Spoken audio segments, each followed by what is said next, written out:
नमस्कार विद्यार्थी मित्रांनो, आज नवीन अपडेट आलेली आहे LLB 3 इयर्स 2024ची। ती कोणती अपडेट आहे ती आपण या व्हिडिओमध्ये बघणार आहोत। पूर्ण व्हिडिओ पहा जेणेकरून सर्व डाऊट्स तुमचे क्लिअर होतील। ठीक आहे, आपण CETच्या मेन वेबसाईटला आलेलो आहोत। CETच्या मेन वेबसाईटला आल्याच्यानंतर तुम्हाला ॲडमिशन प्रोसेस 2024 आणि 25 यावरती क्लिक करायचं आहे। त्यानंतर मग तुम्हाला LLB 3 इयर्स यावरती क्लिक करायचं आहे आणि आता आपण ते बघत आहोत की CAP registration has been started आणि न्यू कॅन्डिडेट रजिस्ट्रेशन आपल्याला आता इथे दिसत आहे। सो न्यू कॅन्डिडेट रजिस्ट्रेशनला आपल्याला क्लिक केल्याच्यानंतर जे काही इन्फॉर्मेशन आपल्याला आहे, रजिस्ट्रेशन नंबर जो तुमचा स्कोर कार्डवर असणार आहे तो तुमचा रजिस्ट्रेशन नंबर इथे टाकायचा आहे। तुमचा रोल नंबर हा तुमचा जो स्कोर कार्ड असणार आहे त्यावरती असणार आहे। चेक डिटेल्सवर क्लिक केल्याच्यानंतर पुढची प्रोसेस तुम्हाला रजिस्ट्रेशनची करायची आहे।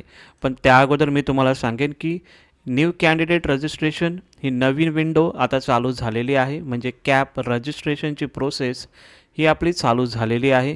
यामध्ये कशा पद्धतीने स्टेप बाय स्टेप आपल्याला फॉर्म फिलअप करायचा आहे त्याचे व्हिडिओ एक ते 2 तासामध्ये तुम्हाला भेटून जाईल। तोपर्यंत तुम्ही रजिस्ट्रेशन चालू करू नका। काही मिस्टेक वगैरे झाल्या तर नंतरला आपल्याला ते प्रॉब्लेम होऊ शकतं। सो त्यासाठी न्यू कॅन्डिडेट रजिस्ट्रेशन कशा पद्धतीने फिलअप करायचं आहे, कॅपचा प्रोसेस या कॅप जो फॉर्म फिलिंग आहे कशा पद्धतीने करायचं आहे त्याची step by step me video बनवून आणणारच आहे 1 या 2 तासामध्ये। तोपर्यंत कोणतीही प्रोसेस चालू करू नका। ठीक आहे, आता न्यू कॅन्डिडेट रजिस्ट्रेशन हे LLB 3 इयर्ससाठी चालू झालेलं आहे।